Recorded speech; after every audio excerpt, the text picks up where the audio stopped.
Hello again, everybody, and welcome to Tuesday's edition of Big Blue Kickoff Live, presented by Cadillac, the official luxury vehicle of the New York Football Giants. So glad you could be with us for the next hour at 201-939-4513, 201-939-4513, and we will talk Giants football with you for the next hour. You could also go to Twitter at #GiantsChat. And John, are we live on YouTube again today? Yes. Indeed we are. So you could always go to the Giants YouTube channel, stream the show live there, and don't be afraid to throw up some comments there in the live chat. We will also address those as well. Paul Dottino, Matt Citak with you. Today the Giants were off. They had a walkthrough. They will be back for a fully padded practice tomorrow. Then a carded practice on Thursday where they just go through a walkthrough of some specific plays that they're going to be using for themselves in the game on Saturday as they open the preseason in Buffalo. Then on Friday, they will actually travel to Buffalo and then have the game Saturday at 1 o'clock. But that right now is not on our minds. What is on our minds today is what we're going to do for the next hour. The Giants have released their unofficial depth chart.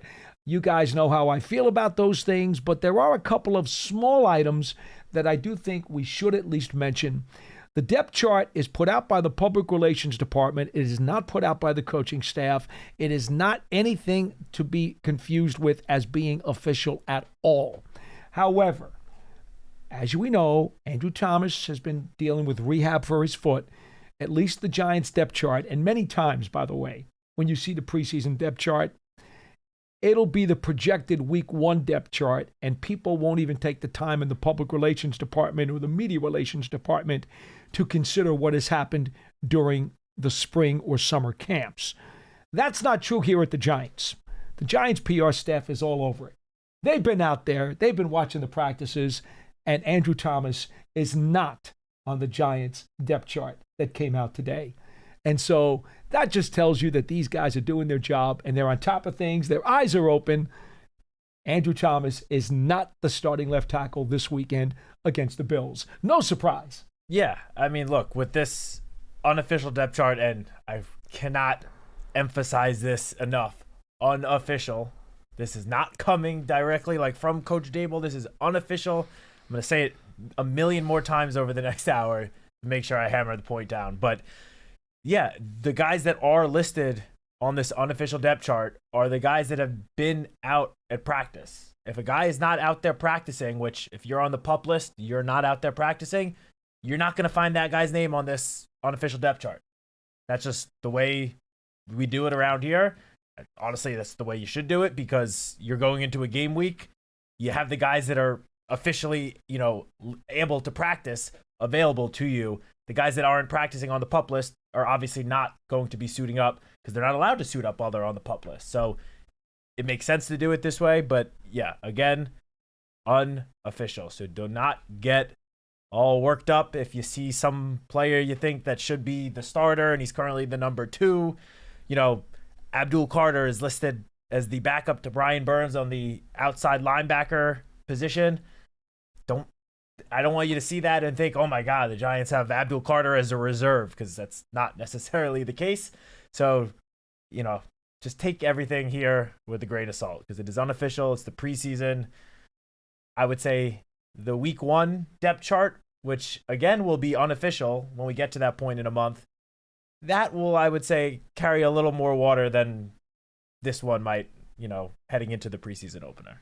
Now, I will direct your attention to the right guard spot where one Evan Neal at this moment is listed as a backup to Greg Van Roten. Now, Greg just had a baby. In fact, he's talking to the media right now. Oh, his wife had a baby. I'm sorry. It would be painful if he did. In any event, the Van Rotens, congratulations to them. It's their second child, a little girl, I believe, is what he had. And so he was just telling the media how grateful he is to be local and that he could actually be there for the delivery. So congratulations to them. marvelous that it worked out for him. He didn't have to fly across country and get out of camp to be able to see the birth of his child. So that's a great situation. And by the way, that's one of the reasons he signed here last year. He told us that one of the reasons he continued his career and signed the deal with the Giants was because he's from Long Island. He wanted to be local. Yeah, I mean, this is year 2 now, so no one's asking him the same questions as they did last year. But yeah, that was a very big talking point when he first signed here. Was it the beginning of August last year? We were like about a week or 10 days into training camp when he signed. And yeah, he mentioned, he's from Long Island. Being local was a very, very significant factor in him deciding to sign here last year. And obviously would assume that it played a big role in him deciding to re-sign here as well. Obviously, everyone would love to be close to home. So yeah, great for him. It all worked out. Congratulations to his family. So to finish out what has been listed for the starting offensive line, Van Roten is at right guard right now ahead of Neal, and they've also listed, of course, James Hudson as the left tackle because he's taken the most reps there. Yeah, but just in terms of the right guard spot, I don't think this comes as a surprise to us going into the first preseason. Oh, game. No, not this at is all. What we were expecting. And Neal's taken more snaps than Van Roten has so far in the summer. Yeah, I mean, part of that was because Greg missed those 3 practices. He had a baby. Yeah, but yeah. Point being, we've said this for months now. The preseason, well, first when the pads came on at training camp, but then really when the preseason games start is when Evan Neal will really get a chance to show how much he's grown and how much he's, I guess, developed into this right guard spot. That will be his chance to really prove himself and try to earn that starting spot. It was never going to happen during practice because we've talked about it. He's looked good in practice. Doesn't matter until the actual games start happening, and he does it in a game against another opponent. So this Saturday will be his first chance to show the coaching staff what he can do at right guard. There will be those, and the final actual depth chart comment to make, there will be those who are going to make an awful lot out of the fact that Banks and Flott are both listed as dual starters at the cornerback spot opposite Paulson Adebo. Go ahead. Make out of it what you will. I'm telling you what it is. Banks, it's his job to lose. It's really that simple. Now, of course, if he does not perform like he's supposed to, he could fritter the job away. We've discussed this. He could lose the job. But it is his job right now, and as long as he does what he's got to do. But to this point, he and Flott have split a ton of the reps. So I understand why they put it that way on the chart. Yeah, I just don't want people to get carried away. In previous years, we have listed players the same sort of way. Yes. All it represents really is that there is a true competition. I know you may not think it's much of a competition or it's leading one way, but regardless, it's a prodding is what it is. That is all that means, that the coaching staff, even in an unofficial capacity or the PR department, no one is ready to declare one guy further along as, leading as the starter than the other at this time. And newsflash, this is happening with teams across the league. There is a certain quarterback competition in Indianapolis where they have the two top guys listed exactly the same way that the Giants have Deonte Banks and Cordell Flott listed. You'll see it with teams across the NFL. It's not breaking news. It's not any. I don't hold any significance to that because that is another spot where these guys are going to have to show it in games and in joint practices with the Jets. That'll be a good opportunity for both of those guys in a non-game setting. And honestly, we've spoken about it before. We'll talk about it more going into those practices next week. Yep. Those joint practices are those reps you get just as valuable, if not more valuable, than the preseason reps. Well, the 12th and the 13th, when the Giants and Jets will go at it in Florham Park and then here in East Rutherford, that's 2 days' worth of snaps against an opponent. Now, again, even if you only play in a preseason game, how many snaps are you going to play in that game? If you get 2 full days against an opponent, that's why the joint practices have become so valued in recent years. Yeah, 100%. So, some in the preseason game, but I'm really keeping an eye on those practices next week, especially against the Jets, who obviously have some talent across their offense. So that'll be a good opportunity for those two guys at corner to sort of at least attempt to separate themselves from the other one. I do agree that if I had to guess right now, I would say my guess is Deonte Banks would be starting opposite Paulson Adebo. But at the same time, a month from now, it would not shock me if Cordell Flott is the starter. Shock is the word I use. I still think it would be Banks, but Cordell's played pretty well in the first 2 weeks of camp. It would not shock me. He has had a really good camp. Yeah, it would not shock me at all if he does end up winning that spot. And even if he does, that doesn't mean that Deonte Banks is just going to be banished to the bench. He will get his opportunity still. It's not in these unofficial depth charts. Nothing is set in stone. It changes week to week. There's a reason why each one of these is released each and every week throughout the season, because it can change. So even if Deonte does not win it originally, doesn't mean that will be the case for all 17 games. Now, I think it's important to note, and we just told you about two of the corners. Tyler Nubin had already spoken to the media a little bit earlier before this program began. And he was asked something that I think is very appropriate, because you and I had this very conversation a couple of days ago on BBKL.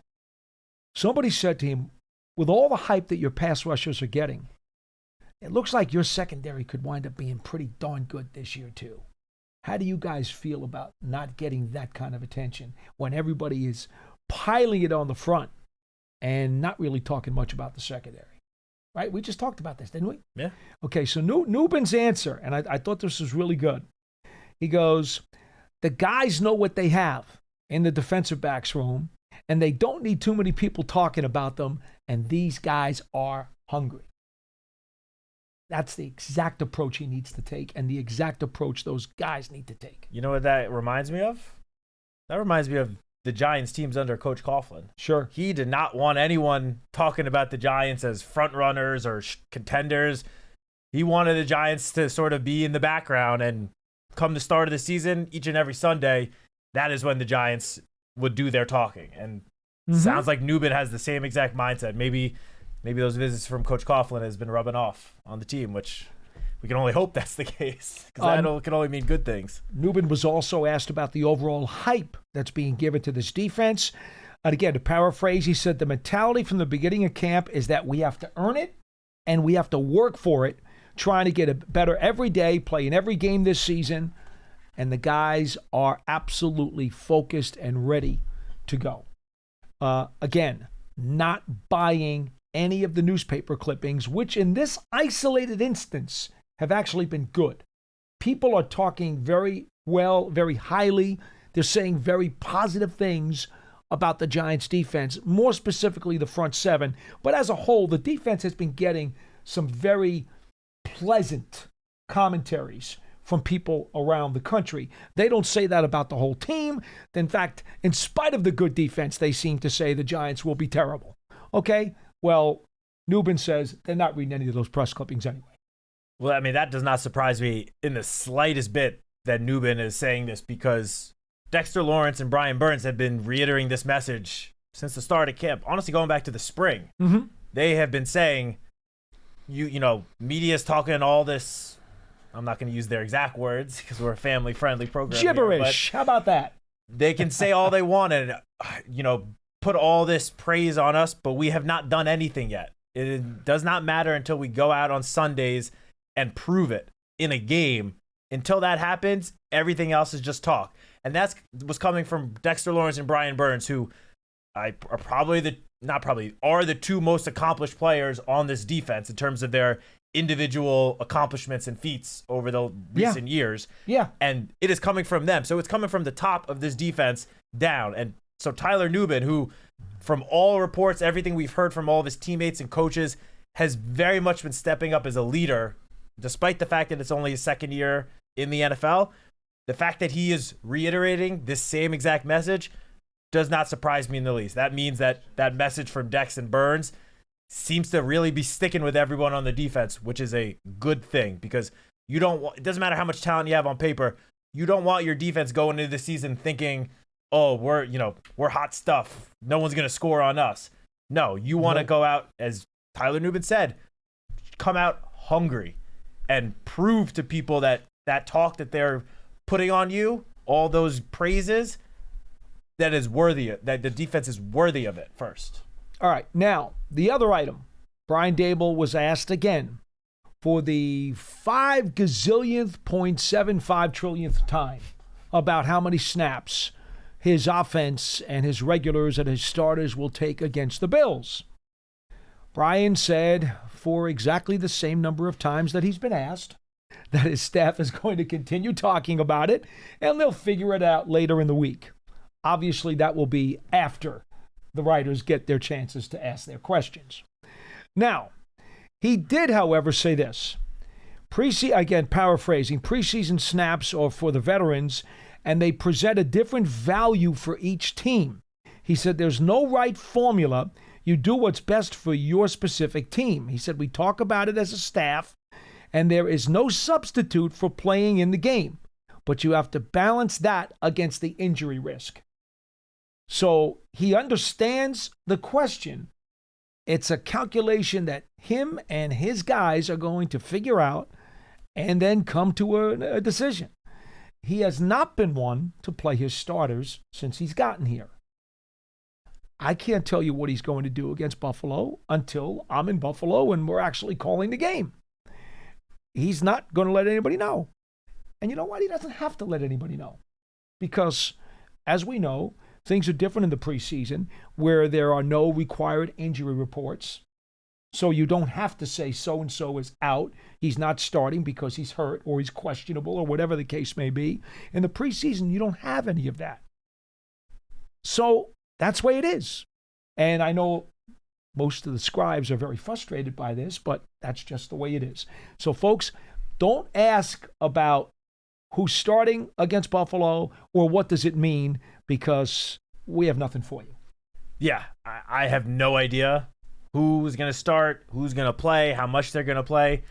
I have zero confidence in being able to make any declarations on that.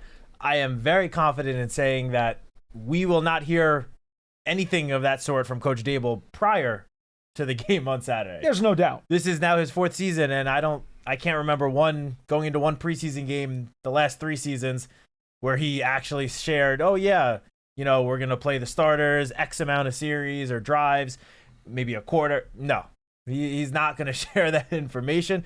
Maybe when he speaks to the media on Thursday, if there are a couple of guys that are hurt and he knows for sure there's no chance they're going to suit up, he'll tell us Andrew Thomas is a scratch. Yeah. Maybe he will tell us that those handful of guys are not going to play. That's about the only information we're going to get out of Coach Daboll prior to kickoff. Now, in the preseason, sometimes Bob Papa on the radio broadcast, he will get some sort of, information on who's not going to suit up. This weekend, it's my radio broadcast this weekend. You might get that information, but you're not going to get that, or at least be able to share it until the game is actually started. Correct. So we're not going to know before kickoff is my point. You are right. Bobby will be on the TV with Banks, Sims, Bruce Beck, and Howard Cross, and I'll have Sean O'Hara and Madeline Burke on the radio side on WFAN coming up on Saturday. Okay, let's go quickly to a phone call. And Ryan from Illinois, you are going to be first on Big Blue Kickoff Live today. Hello. Hey there. How are we doing today? Very well, sir. How are you? What's up, Brian? Pretty good. I've got a couple things for you. So firstly, John was making a point about the wide receiver 2 maybe not existing on this team. Do you guys think that it's too much to put that kind of a workload on Theo Johnson, or do you think he's ready for that kind of next step? Well, I've discussed this many times. If the Giants don't have what they believe to be a go-to guy after Neighbors in the wide receiver room, Theo Johnson could wind up being that next go-to guy. You could use him as a big slot. You could do that. Yeah. And you could wind up throwing him 65 passes, and he might wind up catching 900 yards worth of passes. It's not unreasonable. Today's NFL, you've got tight ends who have now become either the first or second option in the passing game. That is not unheard of. I don't think that's going to happen. I'm probably going to be. You're probably going to be on my page with this. It'll probably still be one of the receivers. I think the Giants would like their second option to be another receiver. But if it's not, I do think Johnson has the ability to maybe step into that role if he has to. Yeah, I do think Theo can and probably will play a big role in the passing game this year. It would not surprise me at all if he has, 50 plus, 60 plus receptions. That would not surprise me. But at the end of the day, I don't think the Giants are going to have, maybe like a solidified traditional number 2 wide receiver. But come the end of the season, if everyone stays healthy, my guess is Wan'Dale Robinson probably will be second on the team in receptions behind Malik. Too. Yeah, and if I had to guess, Darius Slayton would probably be second in receiving yards behind Malik. So, there might not be like a top 1-2 combo on atop the Giants wide receiver depth chart like other teams across the NFL do, but I don't think that necessarily matters. If you have guys that are able to catch the ball in different ways, I don't think you necessarily need that, bona fide number 2 wide receiver, because Darius Slayton obviously brings some specific traits to the passing game, as does Wan'Dale Robinson, Theo Johnson, as you mentioned. We've talked at length about how the running backs we think are going to be pretty big parts of the passing game as well. We've already seen it in camp. All the running backs have made numerous catches during team drills and on plays, not just like scramble drills, like legitimate, routes that they are running. Yes. And the quarterbacks are hitting them. Yes. So I don't think there's going to be, that traditional 1-2 wide receiver duo at the top of the depth chart. But as I mentioned, between Darius Slayton and Wan'Dale Robinson, those guys are going to play very big roles in the offense and in the passing game. Now, I would caution you, and I'm going to go really deep here. This is not by any means, a fantasy football comment, but it's a football comment, which is much more relevant than any fantasy football comment could possibly be. And that is this. Because of Russell Wilson's diminutive size, we know he's not very tall. We've talked about how the front of the pocket can get very clouded and very dirty, especially if there's any pressure coming from the defensive front. That does restrict the amount of times that Wilson's going to throw the ball over the middle or down the seam, which is mostly where your tight ends like to go. Your tight ends, they love to do the seam route. They love to do the short crosses over the middle. Those are very popular tight end routes.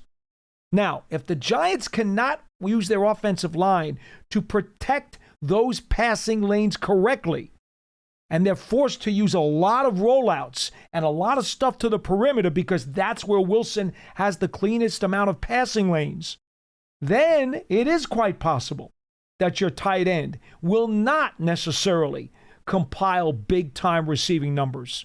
And that has nothing to do with the tight end. It will have to do with the effectiveness of how the Giants are keeping certain passing lanes open for him. This is deep football stuff. This isn't fantasy football stuff. But it can apply to the stuff that you're talking about.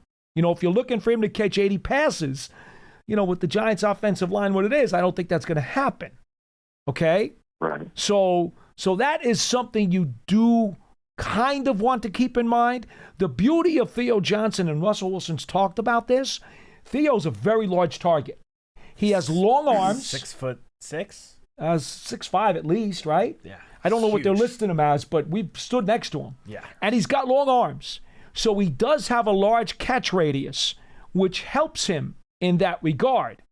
But nonetheless, the front of the pocket, that's going to determine, I think, a lot of the, quote, opportunities, if you will, that Johnson might have between the hash marks or between the numbers.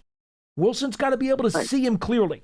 The only thing I'll say to that, because everything you just said was honestly a slight concern I had about Russell Wilson since he got brought in. You should. We've been talking about it for months. But I will say, we're almost 2 weeks into training camp. That has not been an issue the first 2 weeks of training camp. Not yet.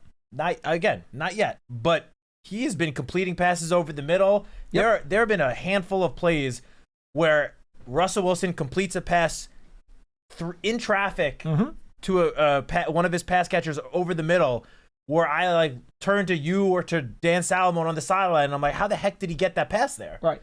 It has not been an issue so far. Now, granted, it's 2 weeks of practice, not game settings, but that what you just mentioned, to me, that has not really been a concern because Russell Wilson has been completing passes to every single part of the field over the first 2 weeks of camp and has not had an issue with any particular area, which, again, I was a little concerned about his passing over the middle. So far, he has shown me there's not much to be concerned about. This is part of that show me list of questions that the Giants will have to prove during the early part of the season. And if they can't prove those things correct, other teams will take advantage. Yeah. It's just that simple. And the coaching staff will make the necessary changes and adapt, as we see every year. Okay? One more thing, if I may. Yeah. You guys were looking for potential nicknames for the pass rush. I don't know if you guys saw on a social media post. I'm sure you did. I know what like you're a week going ago. with this. And it was about Rush Hour, the scene that Abdul and I think it was Kayvon kind of acted out. To me, that's perfect. There's 4 Rush Hour movies, and what are they doing? They're rushing. So, I mean, that could be an ideal name. Not bad. I saw that clip, and it was Brian Burns and Abdul. And Burns, okay. And, yeah, I think after seeing that, it is very clear that the pass rush should be called Rush Hour. I like it. Sweet. We'll try to make it stick. Thanks, Ryan. I'll bring it up to our social media team. Appreciate it. 201-939-4513 is our phone number. Quickly, I want to just make sure we get our spots out of the way because then there's a bunch of YouTube questions I'd like to go to. But just to get our promos out, the Giants Foundation will host a 5K race and kids run presented by Quest on Sunday, October 26th at 9 a.m. at MetLife Stadium. Net proceeds will benefit the Giants Foundation. All participants receive a commemorative T-shirt. After the race, stay for a post-race festival with appearances by Giants legends and a live DJ. Register now at giants.com/5K. And the Giants Foundation is a 501c3 nonprofit corporation. Season tickets for the 2025 season are available. Your membership gets you exclusive benefits all season long. To learn more, go to giants.com/tickets. And Giants TV is the official connected TV streaming app. It is free. It is on Apple TV, Roku, Amazon Fire TV, and the Giants mobile app. If you did not see it yesterday, the Giants teased the upcoming Eli Manning episode that will start their new season. Yes, it does include a very large New York radio personality who used to host an afternoon show on WFAN. It does include a crossover remark that was made 10 years ago on his radio show, including the San Francisco baseball Giants. Please go to your social media, go to Giants.com, check it out. It's fun. It was a huge topic on the radio the last 24 hours or so. It was a big topic. They even had the caller who had called in 10 years ago and talked about the Giants meeting the Giants. He came back on the air. Didn't have a lot to say. It's 10 years later.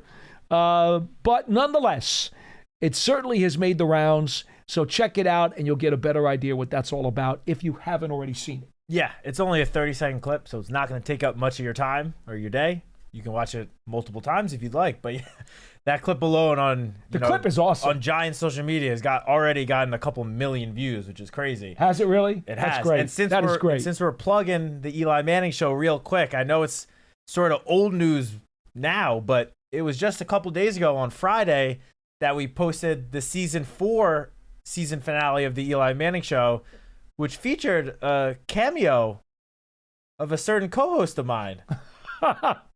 Yes, that is right. Yes. This guy right here was in the season 4 finale of the Eli Manning show. I don't know, broadcasting a fake Royal or SummerSlam I was the between ring Eli announcer. and Sean. Yeah, I was the ring announcer. The ring announcer? For the walk-in for Chandre the Giant and Eli the Eliminator Manning. There you go. They did a SummerSlam, a WWE SummerSlam themed Eli Manning show. Since SummerSlam, the actual WWE SummerSlam was at MetLife Stadium this past weekend. 113,000 people over 2 days. Were you one of them? You went? I did. How about that? Well, there we go. There's one of the numbers right there.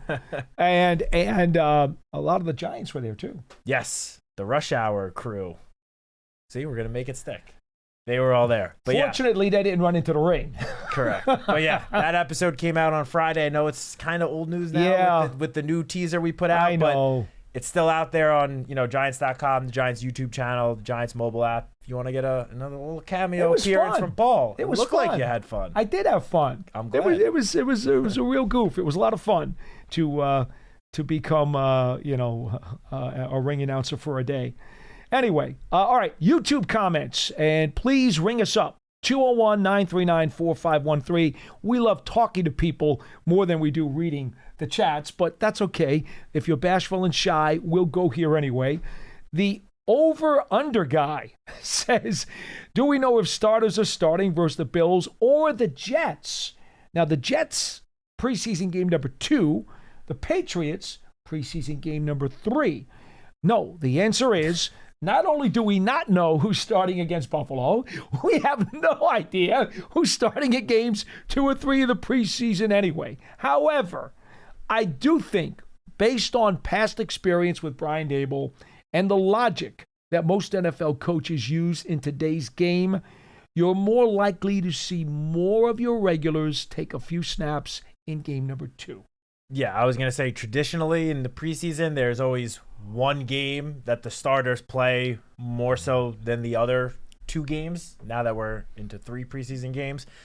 And just based on the schedule and the timing, if I had to guess, it would be the second game against the Jets, just because it gives players, in case of any injuries, a little bit more time to heal up before the actual regular season opener, week 1.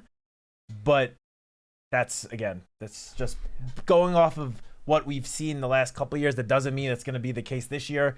We very much do not know, because we do not get this information ahead of time, unfortunately. But if I had to guess, the Jets game would be the game that more of the starters play in. But this comment also mentions just wanting to see Jackson Dart. Now, I think will get snaps in every game, probably. They were going to, because he may not get much playing time once the season starts, at least the beginning of the season. I would think that they would want to get as many reps as possible in the preseason to just throw him out there and see how he does. Again, I don't know this, but if I had to guess, I would think he would get some action in at least 2 of the games, if not all 3. Yeah, he's going to have to get some. Yeah. They just don't have a choice. Come week 1, he probably won't be playing at all, and for a while. Well, come week 1, it's going to be Wilson and Winston getting all the reps. Hopefully he does not take a snap for a long time. Add that word in there. That's a good hopefully. word. Hopefully. Yes, that was the second part of his question. So I will add this, though. Because of the dual practices, some of these coaches, and again, we don't know what Brian's going to do, but I do want to just add this item in there. It's not unusual now for some of these coaches, because of they'll give their veteran starters a lot of work in the dual practices, and they'll kind of use that as a pseudo exhibition. So some of these guys don't even want to play their regulars in week 2. They'll just say, forget it. I got them in the dual practices. I got them back-to-back days of bone-crunching tackles and hits against another team. That's enough. I'm not doing it anymore. Some guys do that. Yeah, I don't know if I should say unfortunately, but it's a little different from last year, because was it 2 years ago that we had 2 sets of joint practices?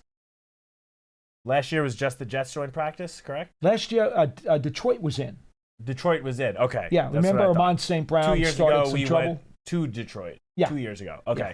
So this year, there's only 1 set of joint practices.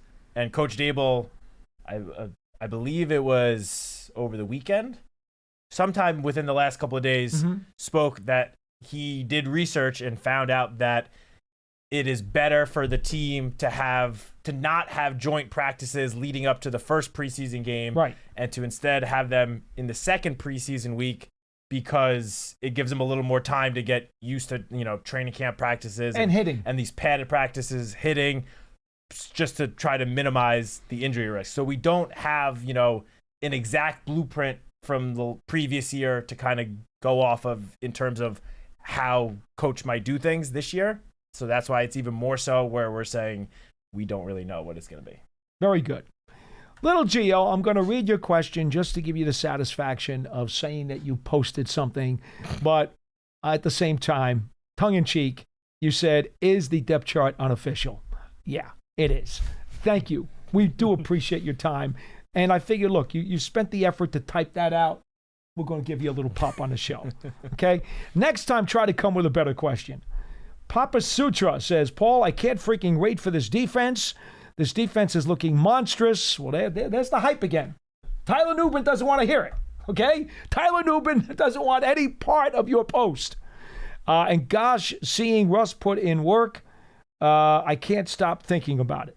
Well, again, that's what they're doing. They're putting in the work. Adrian Fink says, do you see the Giants making any potential trades late in the summer, or does it depend on injuries? Look, if there's one thing that we have learned, and we've been around Joe Shane now, for 3 full seasons plus. He is always, every waking moment thinking about something he can do to make the roster better. Yes, 1,000% he is. I will say, and I said this maybe a month ago at this point, leading into training camp, it is important to remember that until I believe it's week 4 or week 6 of the regular season, the order for waiver wire claims go by last year's records. Yeah, I think it's the first month. The first month of the season. Okay, I think so.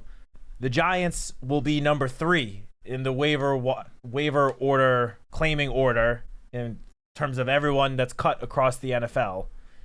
Sorry, not veterans. Veterans don't go through waivers. Right. It's got to be under 4 years of experience to be on waivers. So I would say when it comes down to like cut down day, might be a time where, the Giants are really looking at who else is getting released around the NFL. And, unless the Titans or Browns claim a guy, the Giants will get any other guy they claim, as long as those 2 other teams don't put in a claim. The waiver period is based on last year's draft order until through the conclusion of the 3rd week of games played, which is about a month. Yeah, so the Giants will be one of the top teams in the waiver priority order in that case. But, yeah, as you mentioned, Paul, we have seen the last, 2 years, whether it's trading a guy away or trading for a guy, Joe Shane making a move during the preseason, doing some sort of late round Remember swap. Isaiah Simmons, Boogie Basham. Mm-hmm. Last year they traded away Jordan Phillips. So Joe Shane has shown he's not hesitant at all to make a trade during the summer, leading into the season. I would say right now it is way too early to even guess on who or what positions. I mean, as the question mentions, it's a lot of it's going to depend on injuries. A lot of it's going to depend on who just becomes available across the league. If a Joe Shane finds out that a team is, thinking of moving a guy or cutting a guy, he might make a call and be like, hey, before you cut him, we don't want to risk it. We'll offer you some late round swap to guarantee that we get him on our team. That's not going to happen for, I would think, at least another 2 weeks. Yeah, easy. Yeah. Easy. Just so you understand, and we mentioned this on the show the other day, you may have missed it, Joe Shane has gone to his pro personnel department, and he's told those guys, there's a room of those guys, he's given each guy several teams and said, look at their depth chart. Pretend you're the GM of that team. Try to put your 53 together and try to take educated guesses as to who might be available, either via a trade from that team, if we're interested, or who may potentially get cut from that team so that we're prepped and ready to go as soon as those names hit the wire when they have to cut the 53 a couple of days after they play the Jets, the Patriots, I should say, after they play the Patriots, the 3rd game, that they can pounce. So the preparation is continuous. It's ongoing. They're not just suddenly at the very end getting that list of cuts and saying, oh, let's see, who do we like? That's not the way it goes. No. They've been doing this for weeks. I was going to say, that preparation has been months. The pro personnel department has been studying other teams' rosters probably since the conclusion of the draft. Yeah, I agree. Undrafted rookie free agents started signing across the league. Once we got past that little window, they've been studying all these other rosters, getting prepared for, what is it, about a little over 3 weeks from today? It is 3 weeks from today when it's cut down day. And every roster has to go down to 53 players. They will be ready to pounce, I'm sure, on at least a couple of guys. I mean, obviously it depends on who gets cut and which of the Giants' own players step up. Obviously in an ideal world, the Giants won't even want to claim any guys from other teams because they're so happy with everyone on their own roster. I don't know if that will be the case, but no, we don't know. Ideal world, that would be. The final cut is August 27th, just so you know. It goes from 90 to 53. 37 guys. I got to ask. We might have talked about this last year. I don't remember. Do you like this new way they do it, where it's just one day it's required, or you liked it the old way where it was a little by little each week? I like segmented cuts because for me, if you can make segmented cuts as you're going through training camp and through your games, you have better opportunities to start giving more and more reps to the guys who are staying behind. Yeah. I make that first trim. I know these guys really aren't going anywhere. Okay, that's it. Now I have more time to spend with the next set of guys. All right, these guys are the fringe. All right, well, now it's another round of cuts. They're gone. Now I got even more time to spend with my closer core players. Now that's me from a coaching perspective. From a player perspective, I want to be on the team as long as I can.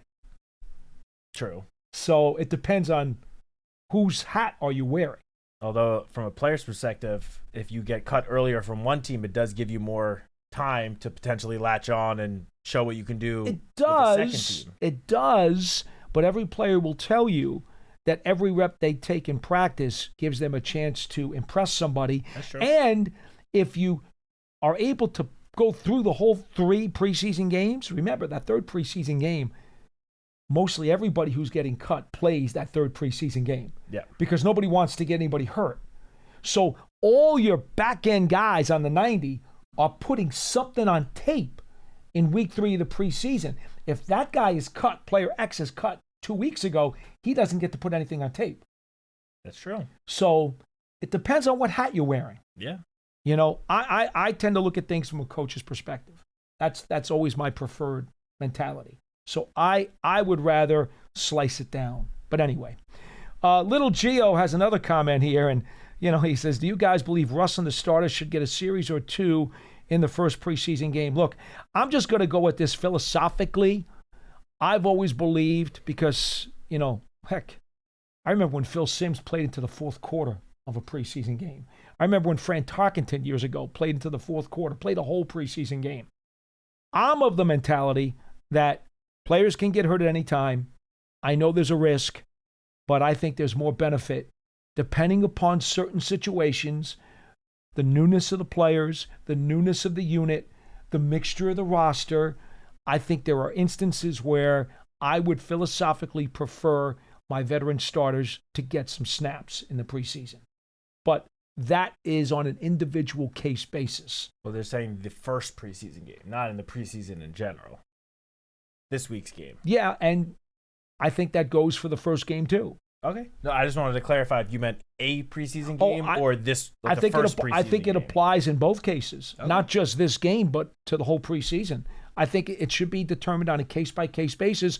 Dable was asked about the reasoning behind it, and he did say, again, he understands that there's always weighing the benefits of snaps because he does think there's a great deal to be learned in snaps compared to the risk injury. Everybody's got to weigh that individually.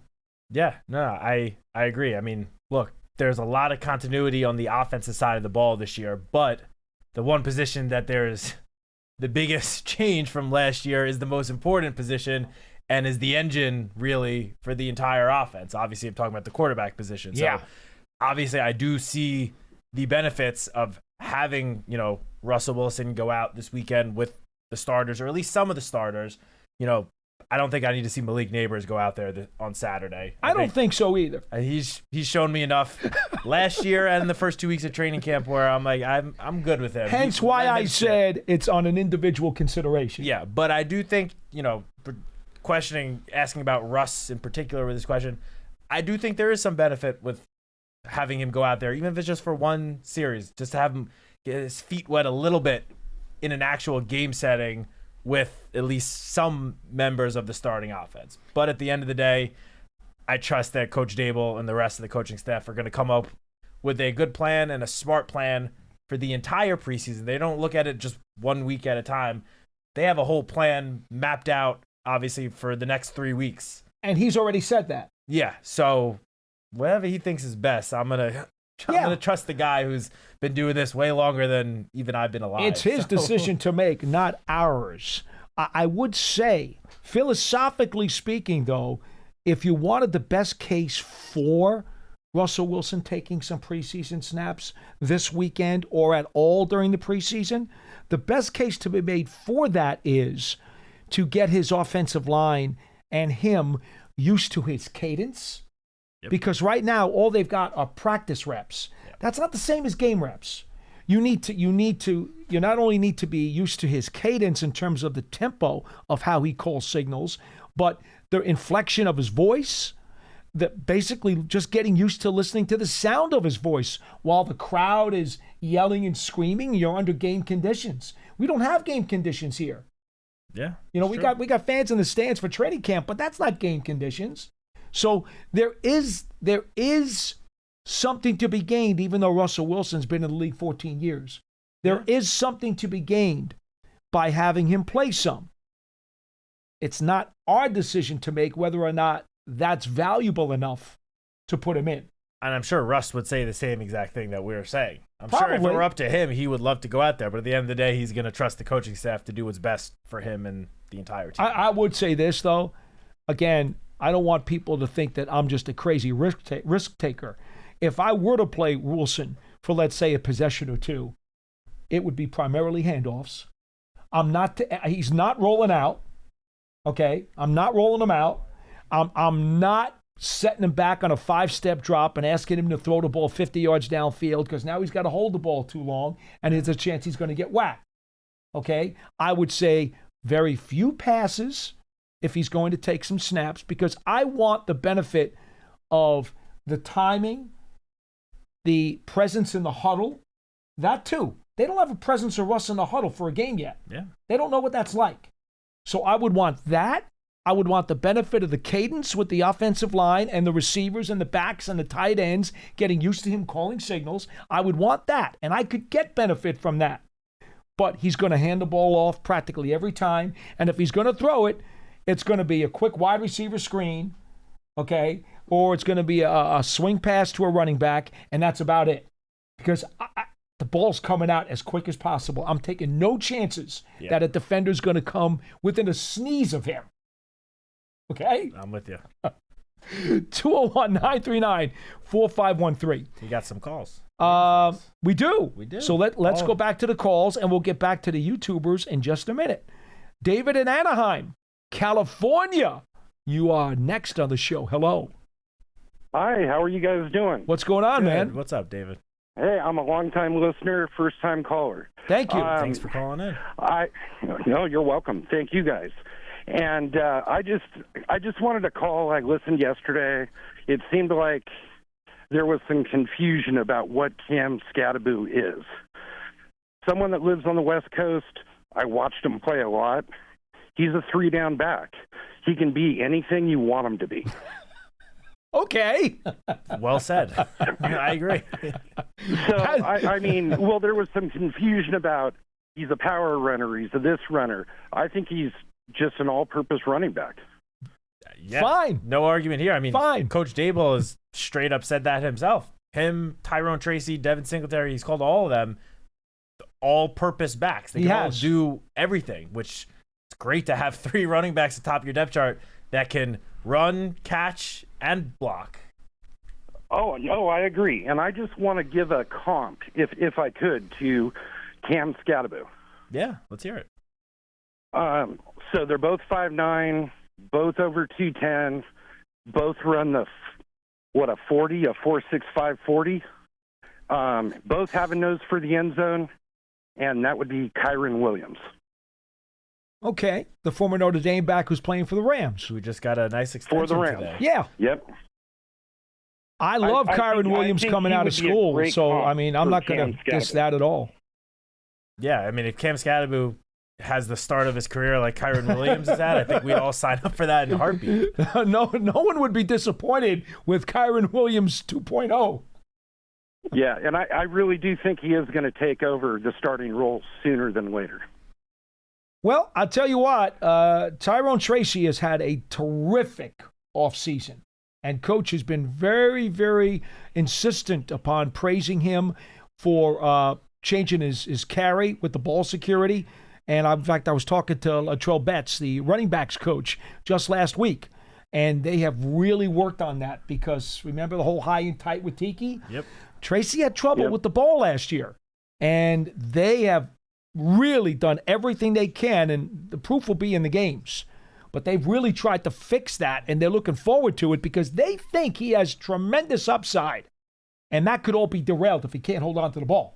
Yeah, but just in terms of your... Absolutely, but that'd be a great problem to have. Yeah, just to your point, David, I don't think it would shock me if by the end of the season, Cam Scadaboo is maybe getting more touches than Tyrone Tracy, but I don't think if those two guys are both healthy, I don't think it is ever going to get to a point where one is getting significantly more touches than the other. I think this is going to be a pretty even split with Devin Singletary getting mixed in for some touches as well. Coach Dable was just talking yesterday about Devin Singletary and how great he's been during camp, the veteran presence he brings to that running back room, and how he can just straight up depend on him. He's a reliable veteran running back. So I hear where you're coming from, and at the end of the day, Cam Scadaboo could end up being the best running back in that room, but I don't think at any point one guy is going to get significantly more touches than the other, assuming everyone stays healthy. It could wind up being like that would be dynamic, though. Yeah, that would be great. Look, if Singletary winds up being the 3, which I think is going to eventually happen, I'm not sure what date that's going to happen, but the first two guys, they could be a 55-45 split. I don't know. It might not be 50-50, but I'm with you. It's going to be a lot closer than people think. Yeah, and I don't know who is going to end up getting more touches than the other because everything you said about Tyrone Tracy so far this whole offseason is very true. He's looked great. Yeah.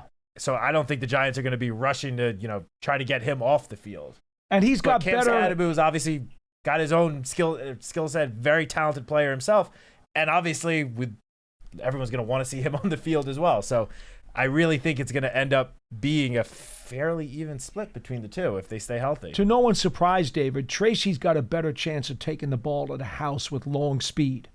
Not that he's got blazing long speed, but he's got better long speed than Scadaboo does. For sure. Oh, for sure. Yeah, no, and that's no doubt. Thanks for the call. Hit us up again, David. Appreciate it very much. Rod from New Jersey. You are local and next on the program. Hello. Hey, guys. Hey, I like the rush hour name as a local resident. Every time I'm on the road, it feels like it's rush hour. I couldn't agree more. I mean, come on. Think about it. We're at the intersection of the Turnpike and Route 3 If that doesn't scream rush hour, what else does? And Route 17 is just on the other side of the building. Speaking of Route 3 and Route 17, I'm going to be there Thursday for practice. I thought it was going to be full pads, and in the beginning of the show, you said it's not. What's going on Thursday? Thursday's a carded practice. What does that mean? Well, they draw up individual cards of specific plays that they want to run. They're not calling it under game conditions, okay? They basically go into the practice and they say, look, here's a stack of cards. We're drawing up the plays that we want.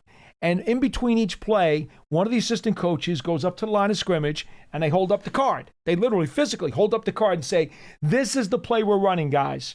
So it's not game conditions. You know what I'm saying? As opposed to a practice, which literally the coach might say, okay, guys, ball's on the 20-yard line. You got 2 minutes. Get down the field. Go. And they play it like it's a real 2-minute game. Yep. All right. Well, it still should be interesting. Any particular advice on what I should be looking for? Some good football. There you go. Hey, best advice of all time. Is he good with holding the ball? What's his record there? He did have a little bit of fumbleitis when he was at Arizona State a few times. Didn't always hold on to it as much as he would have liked. But it wasn't horrible. Okay. It wasn't horrible from what I've been told by the Arizona State people, because I did quite a bit of investigation on him. I wanted him in the draft, so I dug in pretty tight. And they told me that sometimes he could have held it a little bit better, but they didn't think it was going to be a problem. But my best advice to you, and it's the best advice of all time, just keep an eye on Malik Neighbors. That's all. I will. And you're guaranteed to see something you like. Okay. Take care, guys. Thank you. Thank you, Ron. Thanks, Ron. Appreciate it. Mike from Indiana, you're next to the program. Hello. Awesome. Glad to be on. Hope you guys are doing well. Yes, sir. Hope for you. Curious, what are the odds that Tommy DeVito doesn't make the roster this year? Do we keep 4 quarterbacks? It doesn't seem feasible. And could this next game, in the next 3 games that we have, be kind of Tommy DeVito's farewell tour? Do you see him maybe making a QB2, QB3 on another NFL roster if he doesn't make it with the Giants as QB4?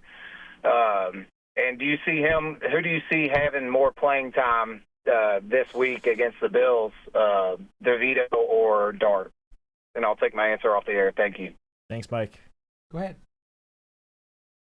I mean, we've spoken since the selection of Jackson Dart.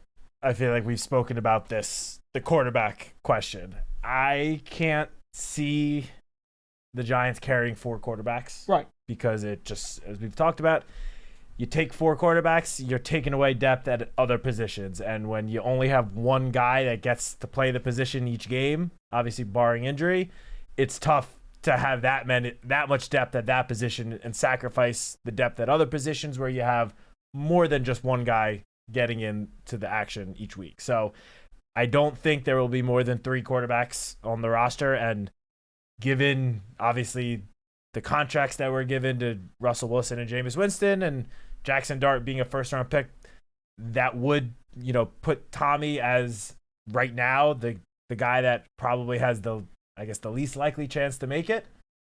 I think he has shown the last 2 seasons that he is capable of being an NFL quarterback, and he deserves to be on an NFL roster. I think he might just be one of those cases where because of the roster crunch, I don't know if it's going to be here, but he's certainly shown and won enough games already as an undrafted rookie free agent the last couple of years that he belongs to be on an NFL roster.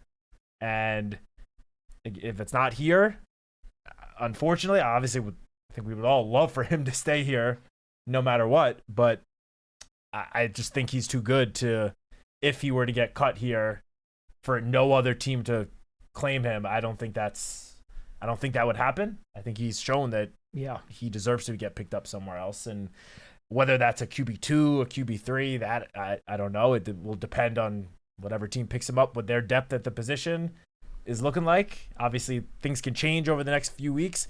We see every year guys get hurt. So I don't think it's a certainty that Tommy DeVito will not be here come week 1, because things happen. Things can change. Circumstances change. They do. But right now, he obviously has the biggest uphill battle, I would say, to making the team. Yeah. I'll say this. If it comes down to cut down day and the Giants know who their 3 QBs are on the 53, I firmly believe they'd love to bring him back to the practice squad, but sure. I just don't see how he goes unclaimed. I just don't. Yeah, I mean, I just don't see it. Without even considering potential injuries over the next few weeks, I can already immediately think, I'm not going to say them, but a handful of teams whose quarterback depth is, let's just call it, not the greatest, and Tommy DeVito would certainly be an upgrade to other members that are currently in those other quarterback rooms. So I'll tell you this right now, all right? And more teams are going to keep 3 quarterbacks now. Yeah. That's the way it's becoming because of the injuries. For sure. Right now, in my mind, without any doubt, I would feel comfortable saying Tommy DeVito could be a number 3 quarterback on probably at least 2/3 of the teams in the NFL. Right now, he's better than 2/3 of the number 3s who are in this league. As of today, I believe that.